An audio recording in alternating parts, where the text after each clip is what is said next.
On est reparti pour un épisode Trapanel. Rockrider fil LT. Je crois que ton vélo est accessible. Je l'espère, oui. Donc, café accessible aujourd'hui. Organique Expresso de Terre de Café, toujours qui nous supporte. Dans les deux sens du terme, je crois. Fais-moi un couler. Allez, c'est Voire même parti. deux. Et pensez à vous abonner, c'est super important. Très important. Très important, il a dit.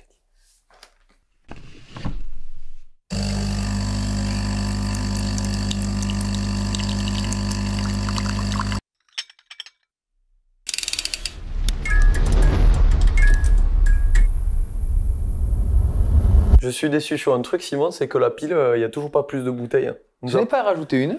Non, je crois pas, on nous a toujours pas envoyé. Ici, on a une bouteille italienne, je l'ai mis où? Mais j'ai laissé en bas. On a une bouteille qui vient d'Italie. Un rouge italien, on pourra la rajouter. J'ai oublié de la mettre, désolé. Ah. On s'y relance pour la troisième fois, Simon. Allez, on la refait. Je sais plus ce qu'il faut raconter sur ce vélo. Ah, pourtant, ça fait 3 heures qu'on en parle. Ouais, ça fait 2 mois qu'on avait tourné. Forcément, les rushs étaient pourris. Du coup, on a dû recommencer. Ingénieur son. À la porte déjà. 6h du matin, on s'est fait tout ça et t'as oublié de mettre le son quand même. Non, j'ai pas oublié. On a eu un problème technique. Ah. Bah, c'est pas grave. Allez, on recommence. C'était la première vidéo à la base de la chaîne. Ça sera pas forcément la La première. 10e peut-être. Bon, allez, on y attaque. Allez, on attaque. On parle un petit peu de Rockrider. Et oui, un Rockrider, ça fait toujours plaisir à tester un Rockrider. Parce que souvent, Rockrider, c'est bon rapport qualité-prix. Eh bien, ça sera la conclusion de la vidéo. Forcément, tout le monde connaît, distribué par Decathlon. Exact. Le nom de la marque est redevenu Rockrider parce qu'on l'a dit sur les précédentes vidéos que vous ne verrez pas. Et oui, c'était pas Rockrider il y a peu de temps. Ah oui, il se cherche des fois. Hein. Des fois, ça a été marqué Decathlon, des fois, ça a été marqué Between. Rockrider. Moi, Rockrider, ça me va. Hein. Voilà. Sur route, c'est Van Rysel, ça claque. Hein. Non, mais ce qui est sûr, c'est qu'il y a une réelle volonté d'aller vers du plus haut de gamme. Ça se voit au niveau marketing aussi. Hein. Équipe sur route avec Van Rysel. Oui. Équipe Coupe du Monde cross-country avec Rockrider. Et avec des produits développés par eux. Et ça, c'est important. C'est pas un vélo juste stické Rockrider, quoi. Ils ont vraiment fait ces vélos, ils sont vraiment utilisés. Il y a des filles qui font des podiums en Coupe du Monde. J'espère que les garçons, aussi les garçons, je dis une bêtise, avec Joshua Dubois, mais il s'est fait mal malheureusement. Donc voilà, donc toute la gamme est un peu tirée vers le haut. Et ils sont pas concentrés uniquement sur le cross-country. Il y a aussi des vélos un peu plus polyvalents pour toute cette pratique trail, all mountain, enfin de la randonnée sportive à l'enduro, on va dire. Oui. Et il y a 2 nouveaux châssis qui ont été présentés au Rock d'Azur l'année dernière. À chaque rock, on a le droit quand même un lot de surprises de cette marque. Hein. Ah ouais, chaque fois, ils nous impressionnent. Hein.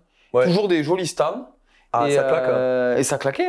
Hein. Franchement, tu connais pas la marque. Nous, on connaît tous l'historique Decathlon un peu, mais au final, ça fait vraiment maintenant une marque... Haut de gamme, même sur le rock, ça claque. Hein. Ça claque, Et ouais. quand tu vois le studio de prod qu'ils ont en image derrière, je sais pas si tu as eu l'occasion de le regarder. C'est des défauts professionnels, c'est ça qu'on dit? Oui. Mais ça claquait sévère. Ah oui, non, mais ils ont envoyé. Et donc, ils ont développé ce cadre fil. Donc, tu as une version en carbone pour la version trail, qui a 140, 130. Et le modèle aluminium que l'on a testé, qui est le fil LT. Pour long travel. Ouais, c'est un anglophone maintenant, il est trop fort. Je reviens de 3 jours de Dublin, ça m'a changé. Ah ben ça, je le vois. Et donc, il a un petit peu plus de débattement, quoi. Il a un pouce de plus. Du coup, fil, quel débattement pour le fil tout court? Et je te disais, tu m'as pas écouté, mais 140 devant, 130 derrière. Et fil LT? 160 à l'avant et 150 à l'arrière. Impressionnant, hein. Et presque un débattement de vélo d'enduro. Pratique, sur le papier, ils appellent ça all mountain. On va dire un vélo pour la montagne, quoi. Oui. En français. Le trail, en montagne, trop de montagne. Hein. C'est ça. Non, mais bon, après, sur le papier, l'idée, c'est un vélo un peu pour tout faire. Un seul vélo pour tout faire.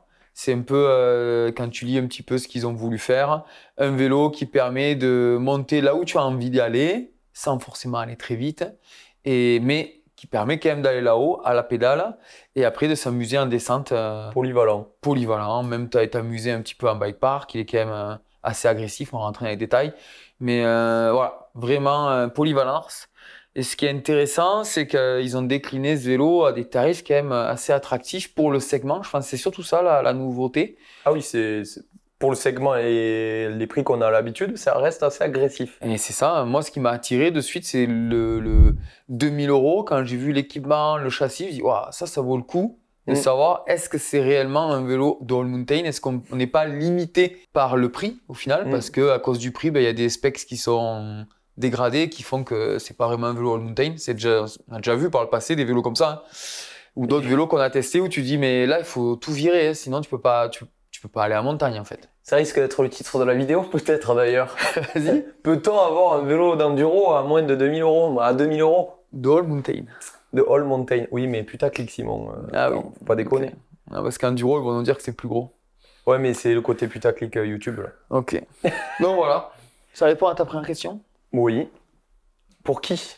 On n'a pas répondu à cette question-là. Ah là, tu vois, au vu du tarif, quand même un large public. Peut-être pas le débutant qui va pas être 2000 euros. Il y a des vélos beaucoup moins chers encore chez Rockrider. Mais on va dire quelqu'un qui est passionné de vélo, qui commence à s'y intéresser vraiment, qui roule au moins 1-2 fois par semaine. Et pratique régulière. Ouais, régulière. On va peut-être pas obligé 2 fois par semaine, mais au moins 1 fois par semaine. C'est un vélo sans assistance, hein. Oui. Donc quand il faut pédaler, il vaut mieux en faire régulièrement. Si tu t'arrêtes 3 semaines, quand tu reprends, quel que soit le vélo, tu as l'impression que tu es mauvais. Oui. Donc et collé, voilà, surtout. Et au niveau technique, c'est quand même un vélo avec du débat, donc ça va être quand même sécurisant, mais forcément, vu les terrains où tu peux aller, il faut savoir faire un petit peu de vélo. Tu vas pas aller. C'est pas un vélo pour faire de la voie verte, hein, ça c'est sûr. Donc, tu risques d'être vraiment collé au parquet. Voilà. Donc c'est quand même un large spectre de clients, peut-être pas le débutant. Et après, on peut aller loin parce qu'il y a une version 900. Donc nous, on l'a pas dit, on a eu la version 700 et 900 qu'on a pu comparer. Oui. On va parler généralement de cette famille fil LT. Oui. Et après, on fera, vers la fin de la vidéo, on parlera des. C'est ça. Donc, la version 900 qui est par contre un peu plus chère, enfin bien plus chère. 3000 je crois à peu près. Et oui, là on peut déjà aller vers un public averti. Tu l'as essayé, tu t'es pas trop senti limité. Oh, n'en dis pas trop.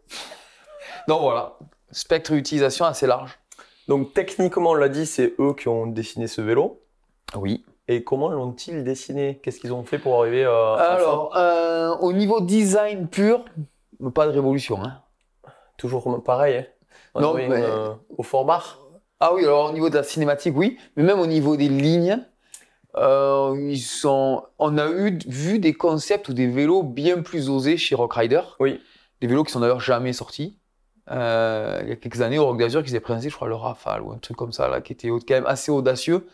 Là, pour le coup, c'est quand même beaucoup plus classique, oui. Avec ses formes un peu arrondies, un peu bio, là. Et après, il y a toujours la bosse de dromadaire.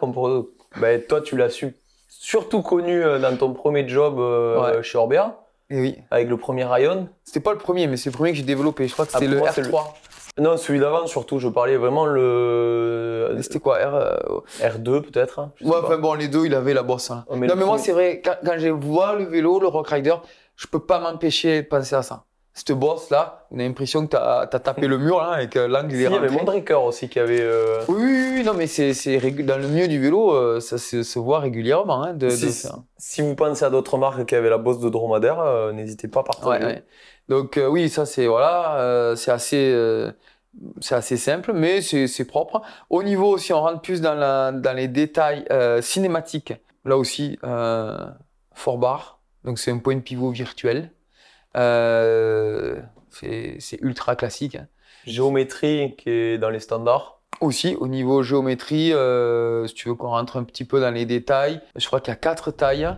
Nous, on a essayé une taille médium. Franchement, moi qui ai tendance des fois un peu sursizé, j'avais essayé pas pour un café manivelle, mais pour mon job avant, le L sur le fil. C'était allé, mais là sur le fil LT, franchement sur l'M, je me suis senti bien avec le tube supérieur à, je crois que 610.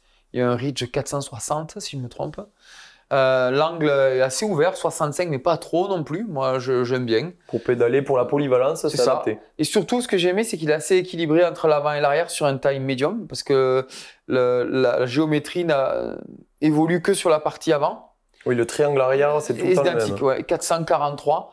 Moi, sur un M, entre 443 de base arrière et 460 de reach, je vais plutôt une position assez centrale, tu vois. Pas un vélo trop court de l'arrière, trop long de l'avant. Oui, t'es équilibré. C'était assez équilibré. L'assise est relativement droite. Je crois que c'est un effectif 77, j'ai pas mesuré, mais ça doit faire à ma hauteur de selle, on doit être aux alentours de 73, 74, ce qui est assez cohérent. Tout ça, c'est statique forcément, en dynamique, après, ça évolue, mais un boîtier assez haut. Et heureusement, parce qu'on y reviendra sur le terrain, mais avec la cinématique qui développe, la courbe d'amortissement, heureusement, parce qu'on prend vite du débat et on peut vite toucher. Pour rappel, on fait 1,73 en taille pour avoir le guide. De quoi en taille? Ta taille corporelle, tu fais 1m73. Ah non, moi je fais 1m76. Mais toi, 76 Ouah, 3 cm. Ouais, des fois, 3 cm, ça fait un gros gap. Toujours à parler de taille. Non, mais moi, je suis toujours plutôt entre M et L. Toi, tu es plutôt vraiment centré M. Non, non, c'est vrai. Si tu parles en taille de vélo, oui. Mais oui. Toi, tu es le parfait médium. Souvent, les vélos médiums, ils sont faits pour être entre 1m70 et 1m75. Moi, On me le dit souvent que je suis le parfait médium. On peut pas rester sérieux 2 minutes. Bon, prochaine question, on va dire des bêtises. T'as rien d'autre à me demander? Un peu de sérieux, monsieur André. On rentre dans les détails de la cinématique. Est-ce qu'il y a des effets?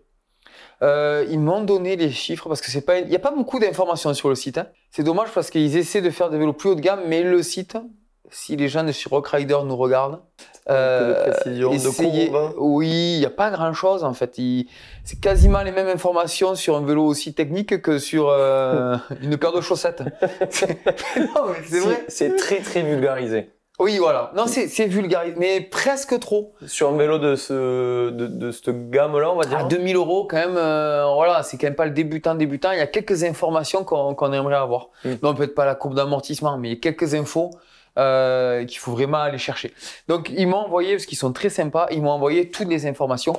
Forcément, comme je te disais, quand tu vois l'architecture, rien de surprenant pour quelqu'un qui connaît. Donc, tu as une cinématique avec un ratio progressif linéaire, assez haut par contre. Je crois que c'est 3,250, donc ça démultiplie beaucoup en début de course. Ça fait que le toucher terrain va être très confortable. Et puis plus tu rentres dans le débattement, plus ça va être plus dur de prendre le débattement en fin de course. Voilà, la force qu'il va falloir pour faire rentrer la roue arrière va être plus importante. Et je crois que ça finit quand même assez haut, 2,65, un truc comme ça. Voilà, ça fait une courbe linéaire progressive, mais avec un ratio relativement haut. Les marques généralistes haut de gamme utilisent ce type de ratio. D'autres, un peu plus pointus, vont plus bas. Tu vois, des ratios plus bas. Mais bon, ça correspond aussi au fait qu'ils ne veulent pas non plus taper un professionnel et qu'il faut utiliser tout le débattement assez facilement. On y reviendra, ça peut poser quand même, à mon avis, quelques contraintes avec des amortisseurs à air, avec des pressions d'air recommandées, parce que certains gabarits extrêmes peuvent être, à mon avis, en limite de plage. Donc voilà, ça c'est pour la cinématique pure. Au niveau des effets, c'est un point de pivot virtuel. En début de débattement jusqu'au sag, le point de pivot il se trouve légèrement en avant du boîtier de pédalier, entre le boîtier de pédalier et l'axe de roue avant, plutôt en avant. Et après, donc si tu te mets en avant assis, forcément ce sera assez neutre. Plus tu vas te mettre en arrière, plus tu vas le faire entrer dans le débat. Et plus le vélo va rentrer dans le débattement, et plus ce point de pivot, il va bouger sous le boîtier de pédalier. Voilà, exactement. Donc ça fait qu'il y a un effet de chaîne assez marqué au début jusqu'au sag, et puis plus tout le vélo va rentrer dans le débattement, et moins il y aura d'effet de chaîne. Donc normalement, ça va libérer la suspension quand tu vas rentrer dans le débattement. Tu auras un vélo assez libéré. Au niveau de la trajectoire de roue, ce type de cinématique, c'est pas compliqué. Hein. Ça monte, ça revient vers toi. Voilà. Oui. Donc quand tu prends un impact, la roue arrière, elle monte et elle revient. C'est d'ailleurs pour ça que tu vois, le tube de selle, il est assez arrondi parce que la roue arrière, elle revient vers toi. Donc c'est du 29-29, j'ai oublié de le préciser. Effectivement. Et donc, c'est pour ça que tu as ce tube qui est toujours un petit peu arrondi et en avant du boîtier pour laisser la place. Donc ça, c'est très courant sur ce type de cinématique. Au niveau de l'effet de frein, c'est pareil, c'est l'intérêt du four bar comme ça, c'est que quand tu vas freiner, normalement, tu vas avoir une suspension qui va être assez libérée. Oui, on le verra sur la partie terrain. Ça ne va pas venir bloquer la suspension, rentrer derrière, ça va plutôt la laisser libre. On le voit bien dans les trous de freinage avant les gros virages où franchement ça prend bien. Voilà, donc là aussi, pour les gens qui connaissent un petit peu le vélo, forcément, il n'y a pas d'effet super ultra surprenant vu la cinématique. Et c'est assez neutre, donc voilà. Notamment, tu vois, c'est pour ça que les bases 443, on peut se dire, ah, mais c'est quand même un peu long. Oui, mais c'est un statique, puisque de suite, allez, peut-être qu'au SAG, il va être à 445, mais de suite, après, il va se raccourcir. Donc, le vélo aussi devant se raccourcit, donc ça fait un vélo qui va réduire en empattement, mais de façon cohérente. Je comprends pourquoi ils ont voulu faire ça, pour un vélo assez facile. Petite précision, parce que peut-être on en a un petit peu perdu, Simon. Oui. On compte faire des vidéos sur ces 3 effets assez rapidement. Pour vulgariser le discours. Ouais, parce que là on passe assez rapidement, parce que sinon ça serait 4 heures de vidéo, vu qu'il y aurait 1 heure par effet. Du coup, promis, on prévoit ça d'ici la fin d'année, on va essayer. Oui. On s'engage là quand même. Non, on va le faire. C'est tellement demandé qu'on va le faire, c'est sûr. Pour comprendre ces vidéos, je pense que ouais, ça devient important. Et comme on l'a dit, choisir un vélo sans connaître ses effets, pas tip top. Et non, c'est sûr. Donc voilà, après au niveau construction du châssis, on a dit c'est de l'aluminium, tout aluminium, soudé. Il y a un basculeur qui est usiné forgé, un pied d'amortisseur aussi. Il y a une rallonge d'amortisseur. On y reviendra parce que... Allez, voilà. On y reviendra. On y reviendra. Et après, c'est monté, les articulations, c'est des roulements assez classiques. Qui font le job. Qui font le job. Au niveau rigidité, on sent que c'est un vélo qui n'est pas dans la construction. C'est pas un vélo, c'est pas une baramine. Je pense que le vélo de cross-country en carbone est bien plus rigide que ça. Mais c'est aussi pour profiter au maximum du débattement, de la géométrie, pour avoir quelque chose qui a du grip. Et voilà. Je pense que c'est aussi voulu de ne pas faire une baramine en fait. Ouais, d'être cohérent par rapport aux envies de la marque et du vélo qu'ils veulent proposer à la clientèle qu'on a parlé tout à l'heure. Voilà, rapidement, pour la présentation. On reparle du look. Bon, là, on avait 2 peintures. Ah oui, il y a deux peintures, 2 couleurs proposées, tu as raison. L'entrée de gamme un peu doré, bronze, doré, je sais pas comment on dit, qui est assez réussi. Ouais, un peu qui se voit quand même. Oui. Et l'autre version un peu plus gris, alu. C'est pas un alu, mais c'est gris, léger. Brossé, non, il n'est pas brossé, c'est un gris, mais qui fait presque l'alu naturel. C'est assez joli. Il y a un support de gourde dessus. Oui, il n'y a pas de floriture sur ce châssis. Et encore, tu vas mettre une grosse gourde. Hein. Toi qui aimes bien les grosses gourdes. Ouais, moi en général, je roule avec une 750. Je suis un chameau.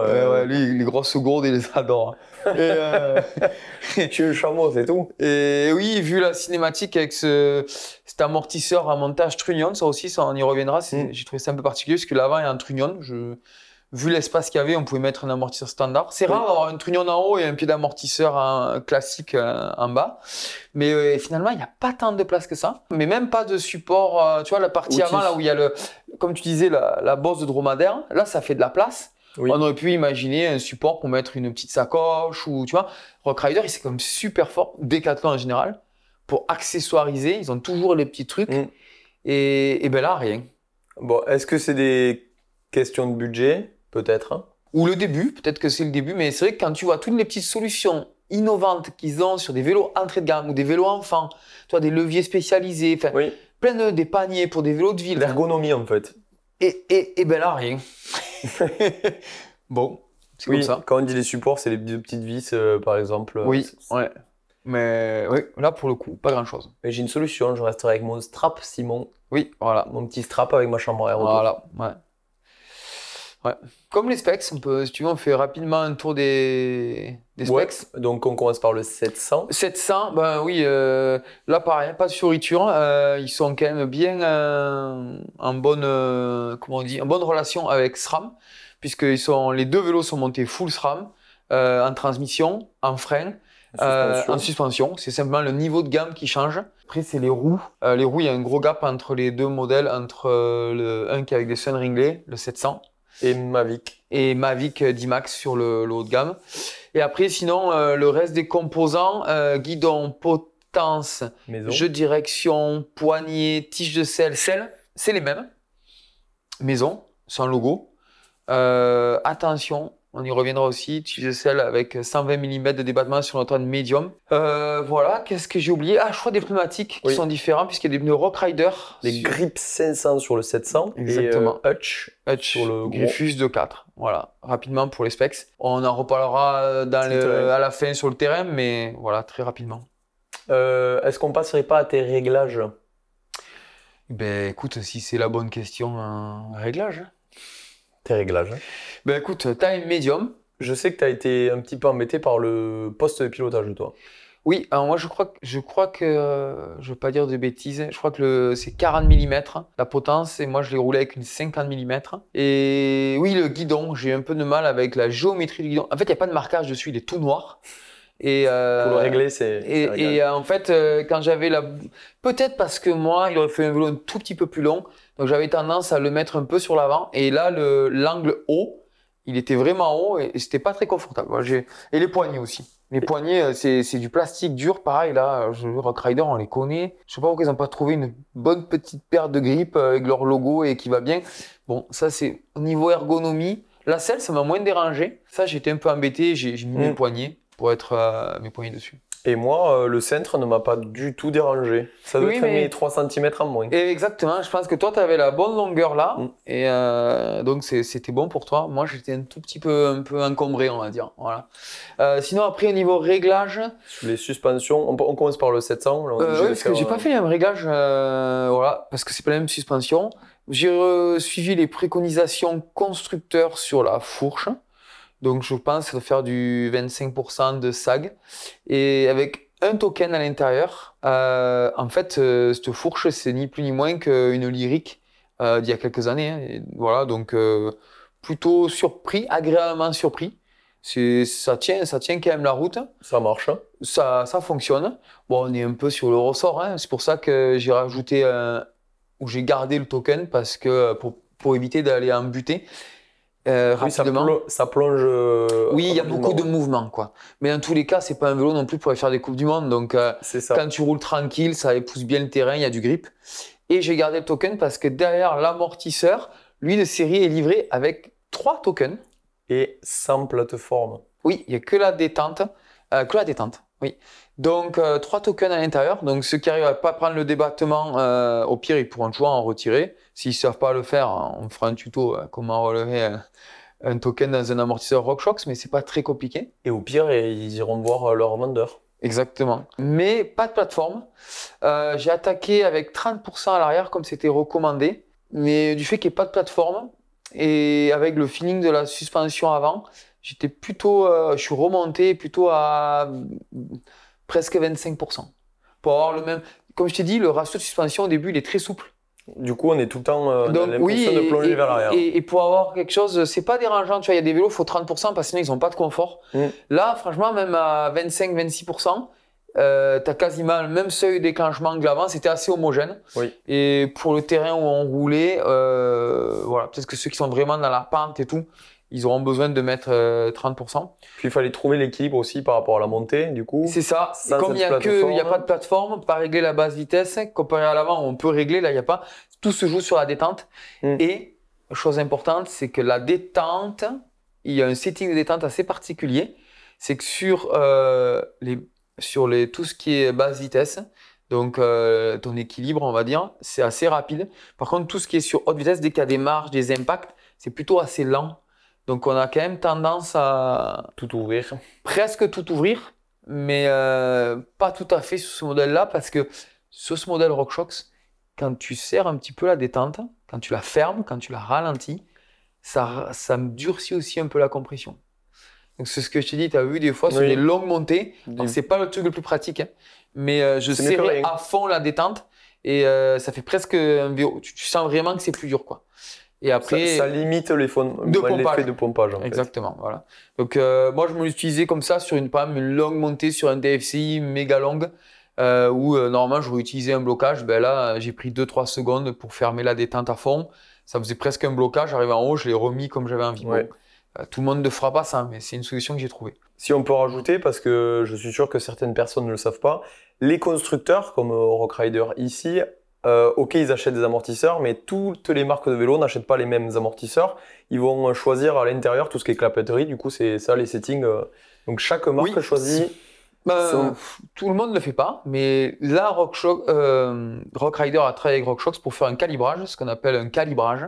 Calibrage suspension, où tu ajustes le volume d'air, parce que sur un amortisseur à air, on peut ajuster le volume d'air dans la positive et la négative, avec différents volumes pour avoir plus ou moins de progressivité ou linéarité.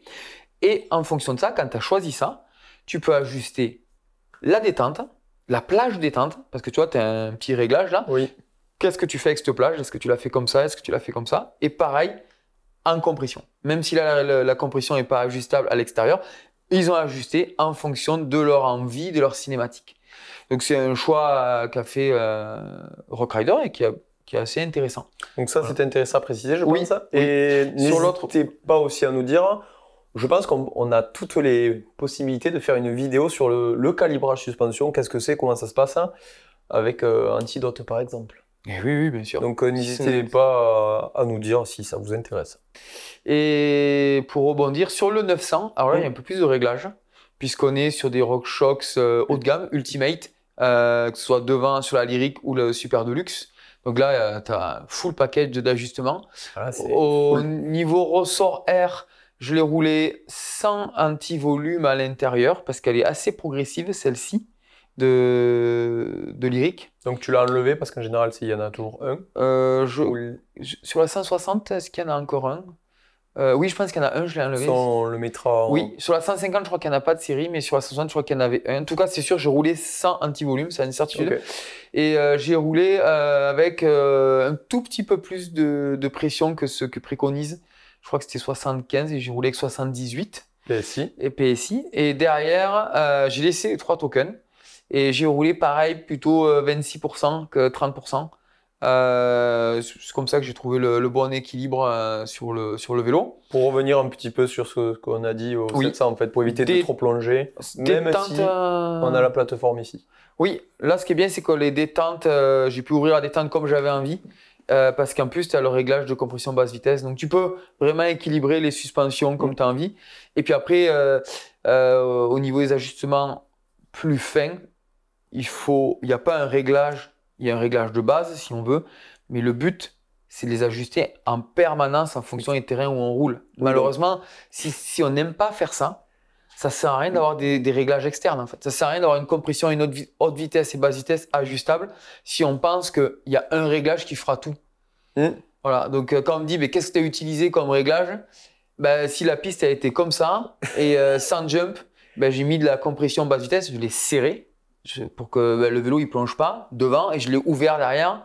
Et s'il y avait des jumps par exemple, beaucoup de sauts ou de ruptures, j'ai mis de la compression, j'ai serré de la compression à haute vitesse avant arrière. Ça aussi, on pourra faire une vidéo. Voilà.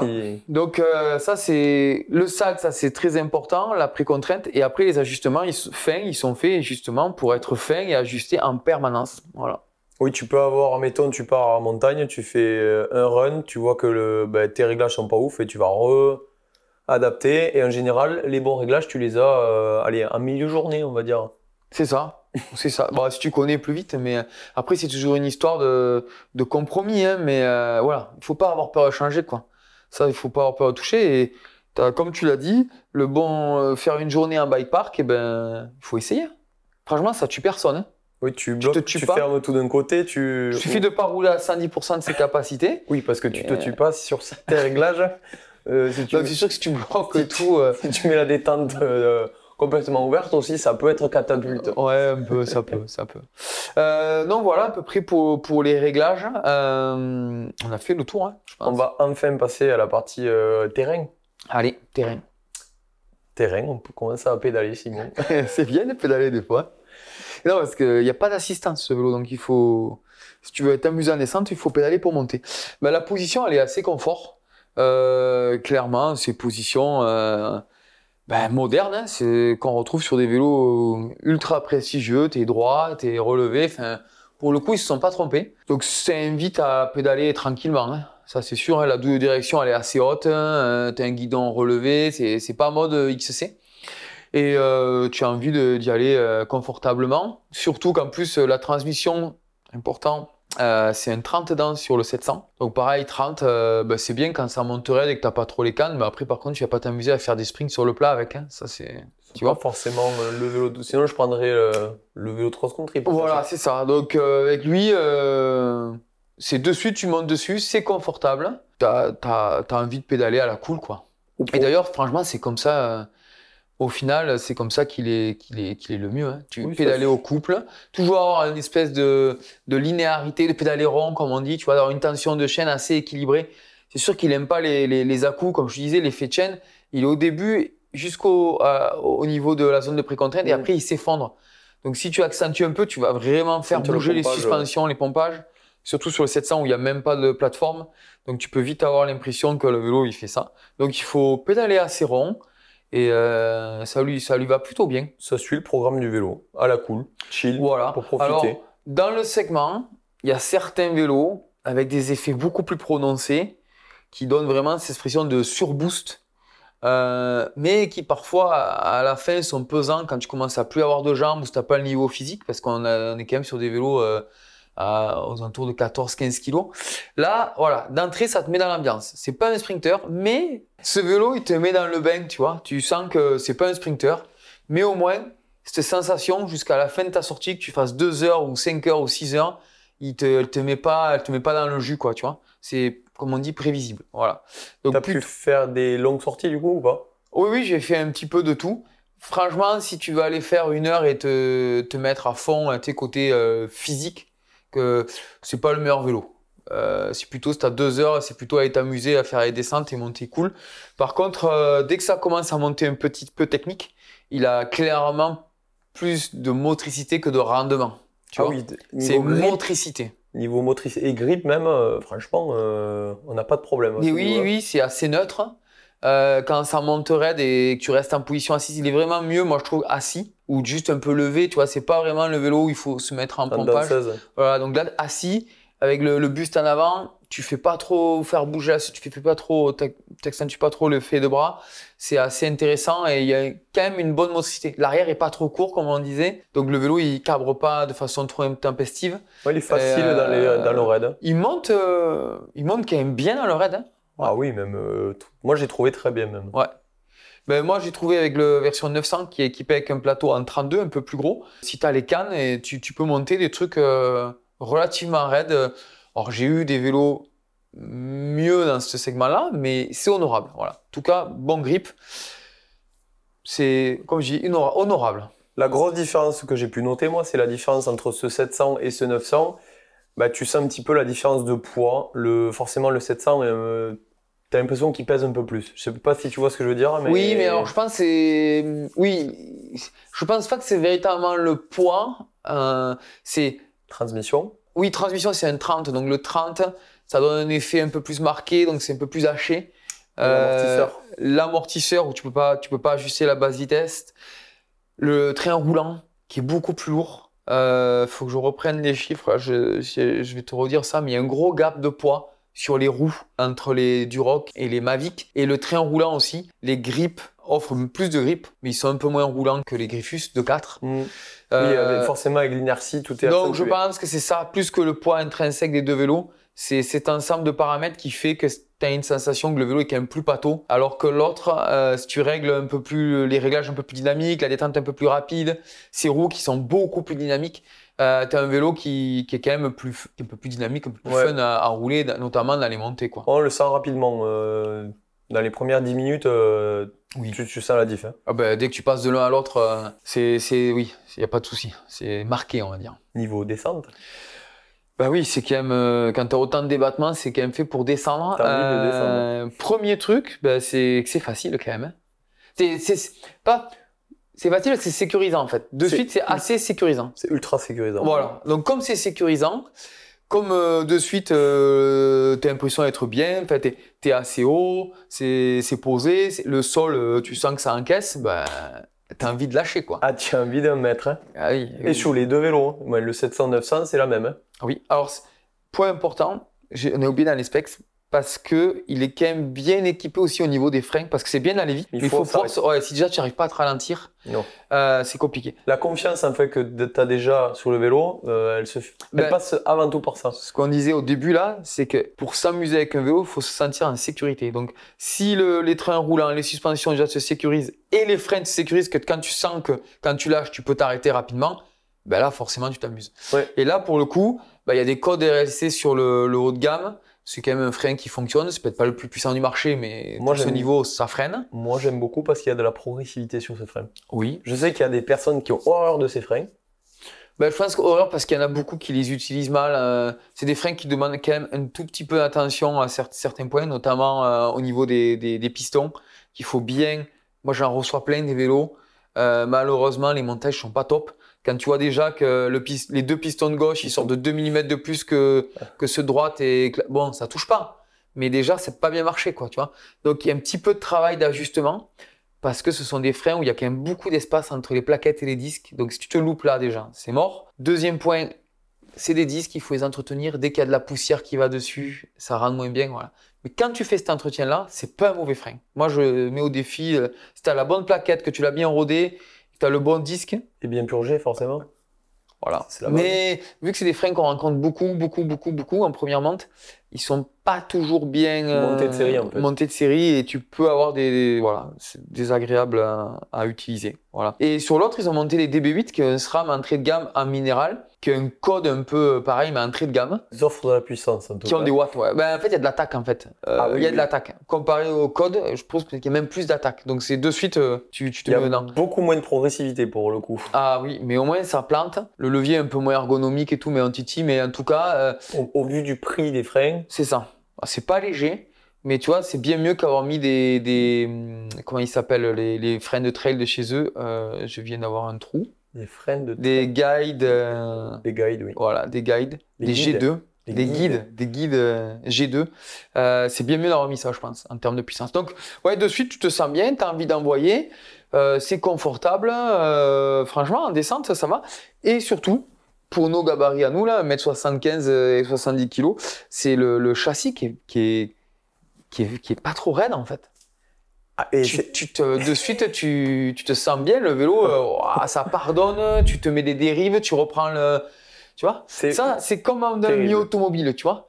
Il vaut mieux avoir une 106 Rally que tu sais utiliser qu'avoir une Lamborghini de 500 chevaux que dès que tu appuies, tu te mets un crabe. C'est pareil. C'est la même chose. Là, c'est une 106 Rally, le truc. Le grip de dingue qu'il y a. Tu mets un coup, la roue arrière, elle te passe devant et tu as toujours les pieds sur les pédales. C'est incroyable. Tu sens la torsion du vélo, ça c'est clair. Ça se voit sur les vidéos d'ailleurs. Je pense que sur les vidéos, tu as fait deux, trois fois, on voit ça. Le bras arrière aussi. Ça truitelle, comme on dit. Ça truitelle. C'est une truite, le truc. Ah, mais c'est incroyable. Moi, j'ai pu l'essayer chez moi, dans de la pente, avant l'ouverture du championnat de France d'ailleurs. Où on a été vérifier le balisage et faire d'ailleurs les GoPro avec Thomas pour les concurrents. Oh là là là, j'allais plus vite, honnêtement. Moi, en tout cas, ma sensation, parce que j'ai pas les chronos, d'aller plus vite qu'avec mon Fuel UX, qui est beaucoup plus rigide et dans la pente qui te donne moins de... Attends, et qui coûte 5 fois le prix. Ouais. La sensation, clairement, j'ai pris beaucoup plus de plaisir avec ce vélo dans la pente. Je pense que c'est exactement ça. C'est que à vue, je pense qu'il te permet de rouler ultra facile. Il demande pas d'énergie en fait. Non. Il faut juste, tu regardes, tu places le vélo, il n'y a pas d'énergie. Après, sur le chrono pur, comme tu disais, je pense que si tu dois repérer, refaire, être précis, peut-être qu'il ne te permet pas d'aller chercher le millième, tu vois. Mais par contre, si tu aimes rouler à vue, t'amuser, prendre ton pied, pas t'énerver, à être super concentré, c'est le pied. Franchement, il est trop rigolo ce vélo. Et l'engagement physique, parce que au final, si je reviens avec ce petit comparatif entre mon vélo que je roule tout le temps, mon Fuel UX et celui-ci, le Fuel UX, en fait, il me fatigue beaucoup. Je suis obligé d'être ultra concentré, d'y en mettre en permanence. Même quand tu veux rouler chill, en fait, si t'en mets pas, c'est lui, c'est lui qui te remet. Mais oui, on en revient à notre comparaison avec les voitures. Donc ça, c'est vraiment cool. Je tempérerai quand même un tout petit peu. C'est qu'à un moment donné, il faut pas dépasser. Voilà, c'est comme la voiture. À un moment donné, tu peux pas demander à la 106 de rouler à 300 km/h. Donc, c'est sûr que le pilote vraiment exigeant et tout, peut-être qu'à un moment donné, il va pas avoir assez et il va être au bout en permanence. Il y a ça. Parce que c'est vrai que moi, sur le 900, pas le 700, parce que je pense que le 700, j'ai été un peu limité par les roues et tout. Mais le 900, j'ai pu en mettre encore plus. Oui, moi les premières sorties, j'ai dû un peu resserrer un peu tout. Oui. Alors après, j'ai resserré, regressé. Ça n'a pas rebougé. J'ai serré un peu plus que le couple a annoncé. Ça n'a pas trop rebougé. Mais je pense que quelqu'un qui a vraiment fort et qui est plus solide que nous, il peut avoir des mésaventures à ce niveau-là. Et bon, voilà, il faudra faire. Ça reste un vélo d'all mountain. Oui, et après, la différence entre le 700 et le 900, quand même, moi j'ai un peu moins lâché avec le 700, un petit peu comme en montée en fait. J'ai senti les mêmes, pas limitations, mais. Si, c'est limite, c'est que les suspensions, on est quand même plus sur l'air. À un moment donné, c'est bien quand tu vas doucement, ça donne du contrôle. Mais malheureusement, le contrôle, tu en as besoin de plus dès que tu vas plus vite. Donc, tu n'as pas ce support-là, donc tu peux pas aller plus vite. Donc ça, c'est normal.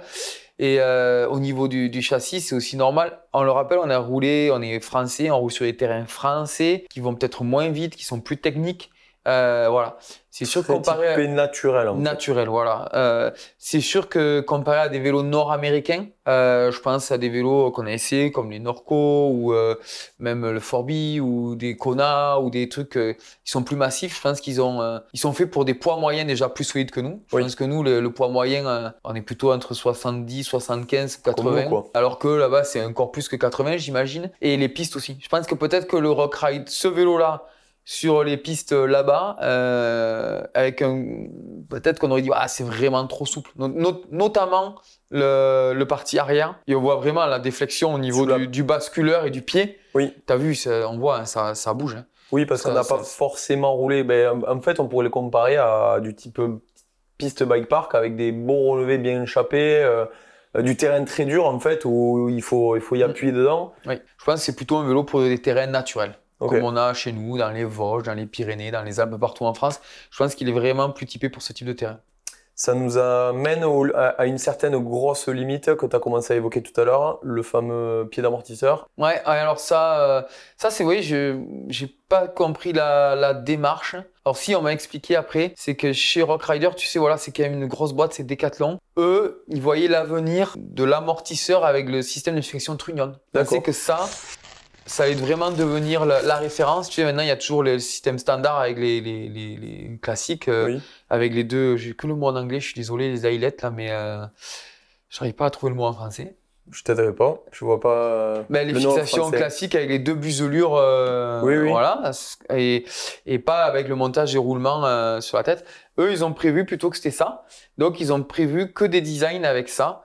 Et c'est vrai que c'est un design où quand tu viens brider la tête de l'amortisseur autour de deux roulements, c'est mécaniquement, ça peut bouger dans le sens des roulements, mais de gauche à droite, c'est ultra bridé. Et par contre, un pied d'amortisseur comme ça, qui est fixé avec une buselure classique, elle, ça bouge énormément. Donc c'est vrai que ça amplifie, vu que la tête, elle peut pas bouger. Et là, ça bouge, tu vois vraiment que le grip qu'on a de dingue, qu'on apprécie quand même sur le terrain, peut venir. L'amortisseur, en tout cas, il peut subir une contrainte. Il fait un petit peu fusible en fait entre je pense que et le triangle arrière. Si tu mets un amortisseur hélicoïdal dessus, tu peux vraiment avoir des problèmes peut-être de fiabilité parce qu'il y a moins de guidage qu'un amortisseur à air. Ça peut-être poser problème. Mais encore là, on parle pour des gens qui vont vraiment envoyer sévère, qui vont mettre des travers, des whips, faire des du port. Pour des gens, 90% des gens, il n'y aura pas de souci. Hein. Mais oui, s'il y en a qui ont l'idée, comme nous, parce que le vélo, il nous plaisait de se dire, allez, on s'en fait un petit vélo d'enduro.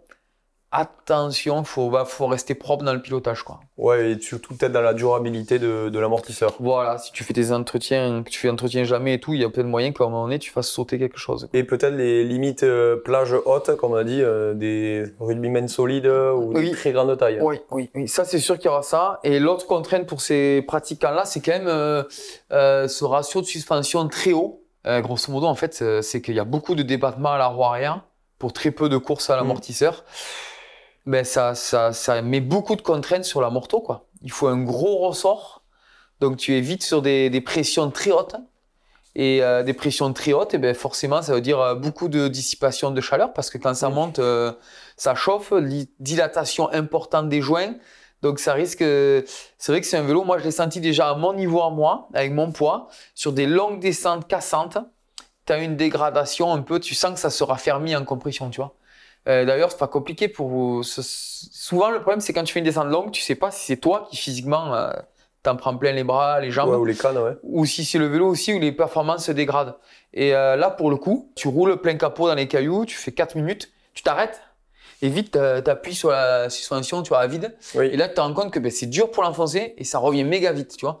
Mais ça, c'est l'huile qui a énormément chauffé. Et en plus, avec les joints qui sont dilatés de la chambre d'air, vu qu'il y a déjà plus de 200 PSI pour nous. Donc, tout ça fait qu'il y a des contraintes sur l'amortisseur.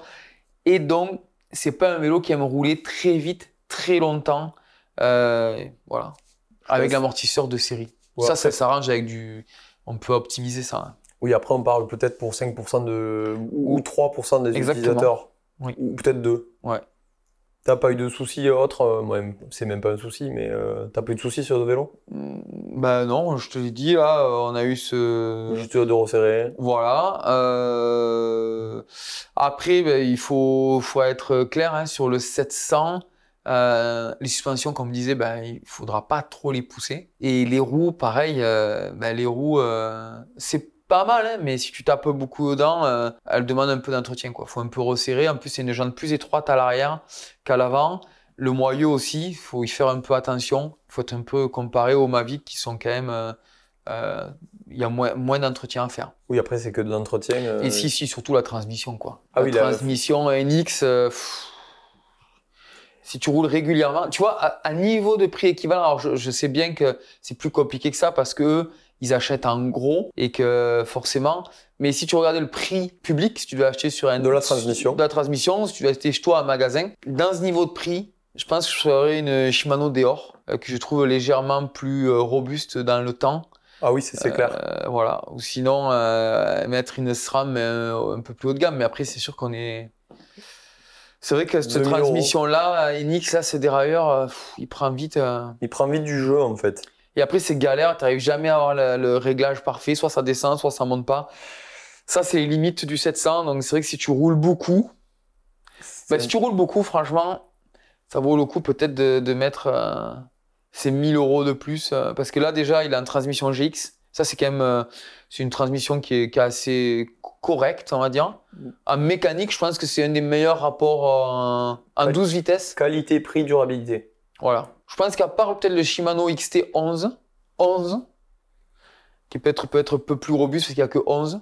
Mais sinon, en 12 vitesses mécanique, c'est pas mal. Et quand même, il y a des gains. Hein. Les suspensions, c'est quand même mieux. Il n'y a pas photo. Surtout en termes de support et de contrôle, si tu veux pousser un peu. Les roues, en dynamisme, ça change tout. Puis après, le reste, voilà, transmission. Après, le reste, ça change pas. Si on revient sur... C'est vrai que le support, la plateforme sur le 700, quand tu commences à rouler régulièrement, c'est la chose, moi, qui aurait pu me manquer, en fait. Le plus sur ce vélo, c'est cette plateforme sur ce 700. Bon, moi, je roule pas beaucoup avec la plateforme. Moi, ce qui m'a manqué, c'est plutôt la base vitesse. Ok. Parce que moi, j'aime bien trouver la base vitesse qu'il me faut voilà. Mais c'est vrai que pour beaucoup de gens, juste avoir la plateforme, dès que ça monte un petit peu, hop, tu fermes.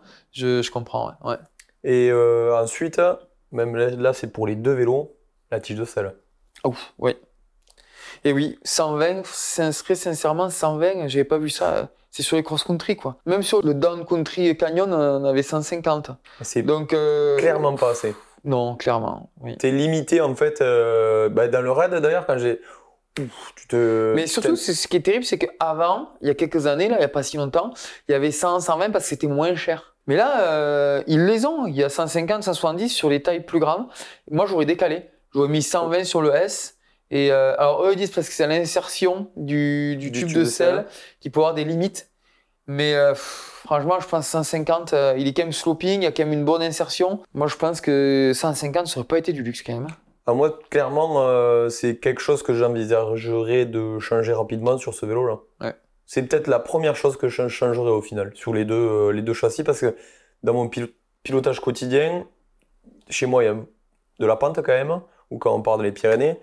Et c'est ce qui m'a limité le plus. Tu es toujours ou en réception de saut, le claque-boule et les palmes.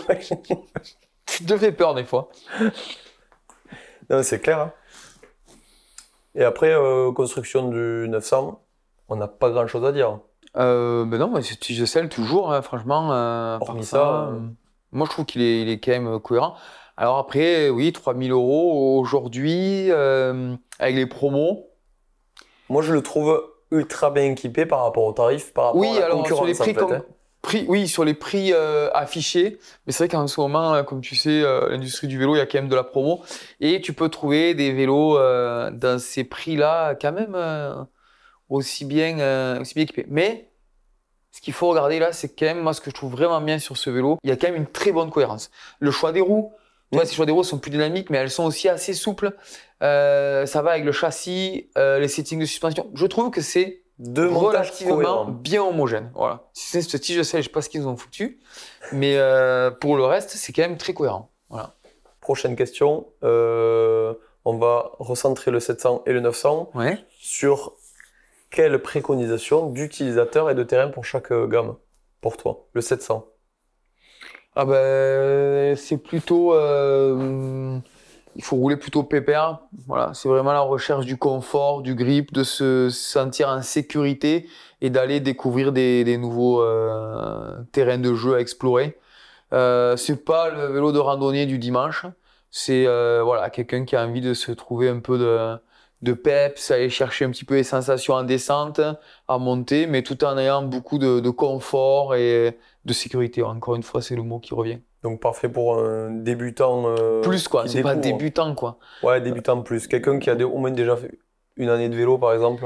Oui, qui veut aller faire un petit renduro, tu vois, c'est pas la rando plan-plan. Parce que souvent on dit rando, c'est pas de la voie verte, oui. Mais une rando sportive, mais en montagne. Faut qu'il y ait un peu de dénivelé en fait. Parce que vu qu'il y a tellement de grip, vu qu'il y a tellement de confort, si tu cherches des sensations sur des sentiers un peu plats, un peu lisses, ça aseptise trop, t'es collé, comme on dit. Ouais, donc c'est un vélo pour. Je vais chercher un peu de dénive. Tu peux monter à la cool, il n'y a pas de souci, par un grand chemin, et tu vas t'amuser à faire un peu les sensations en descente. Voilà. Oui, c'est pas fait pour faire 300 D+ sur 20 bornes. Clairement. Non. Et le 900, ben, là, c'est pour quelqu'un qui a compris ça et qui veut chercher un peu plus de performance, un peu plus de contrôle et qui veut aller un peu plus loin. Et franchement, tu peux aller quand même vraiment un peu plus loin, quoi. Non, mais moi, oui, c'est presque à se demander pourquoi il faut dépenser plus. Oui, si t'es pas compétiteur, et même en compétition, suivant les terrains, moi, je me suis vraiment surpris. Si ce n'est, encore une fois, ce que tu dis, les performances qui se dégradent un petit peu quand tu vas aux limites sur des longs trails. Et la durabilité du châssis qu'on ne connaît pas forcément. Ouais, bon, par rapport à ce qu'on a roulé, il bouge, mais il n'a pas rompu, il n'a pas cassé au bout de plus de 400 km. Mais voilà, tu vois, j'ai roulé des sorties avec J'ai fait le test avec des vélos en carbone, avec le même débattement, avec le YT, qui est le même, c'est son concurrent, quasiment le même débat et tout. Et sur les mêmes terrains, dans les gorges du Tarn, sur des sorties à 70 km, 75 km, je vais à la même vitesse moyenne. En descente, je vais à peu près à la même vitesse. C'est juste que les sensations sont un peu différentes. Il pardonne plus, le Rock Rider pardonne plus si tu t'es un peu loupé et tout. Il est moins tranchant, moins vif, mais au final, je pense qu'en termes de fun, le fun y est. Ouais, c'était un peu de la question d'après ça. Je vais bien te répondre. Ouais, fun, performant. Ben voilà, je viens de le dire. Il est plutôt fun que performant. J'ai trouvé ça aussi. Ouais. Très très fun même. Tu as vu, c'est incroyable chez toi. Moi j'ai halluciné. Attends, je sais plus de quel vélo je suis passé pour le shooting. Et quand j'ai repris celui-là, je dis putain, mais qu'est-ce que c'est? Appel contre appel et tout. Ouais. Hallucinant. Je sais plus ce que j'ai. Ouais, c'est. Sachant que, il faut le dire, t'as même hésité à faire le championnat de France avec. Ah oui, oui. Parce que, bon, à la maison, nos pistes pour le championnat de France, c'est des pistes qui maximum font 3 minutes. Oui. Donc on est presque à moyen. Clairement, c'est de la DH d'il y a 20 ans, si on veut, très naturel. Ah non, mais je me suis posé la question un bon moment. Si on n'avait pas eu le deal qui est tombé pour la chaîne. Avec Forbidden. Voilà, qui fait que c'était quand même plus. Mais sinon, jusqu'à une semaine avant, je me dis, je le fais avec. Oui, parce que tu l'avais pas reçu, donc. Eh ben oui. Donc, non, mais je me dis franchement, et ça peut le faire. Hein. J'aurais pu le faire et je pense que je ne saurais pas changer énormément de choses à mon chrono final. Peut-être tu aurais fait d'autres ajustements pour changer, vu que tu réajustes tout. Oh, mais oui, mais ça oui. Peut-être au moins changer les pneus, le guidon et peut-être l'amortisseur arrière. Mais ça aurait été le même châssis. Du moins. Du coup, on en vient à ma fameuse question. Est-ce que tu achètes ou pas? Bah, le 700, moi, clairement, je suis pas dans le panel. Hein. Je suis vite trop limité. Donc, celui-ci, il est super bien placé en prix. Et je pense que si t'es débutant, ça vaut vraiment le coup. Ça, on Je conseille. peux le conseiller, franchement, sans souci. Parce qu'il est quand même bien cohérent. Et le au-dessus, 900? il est cohérent.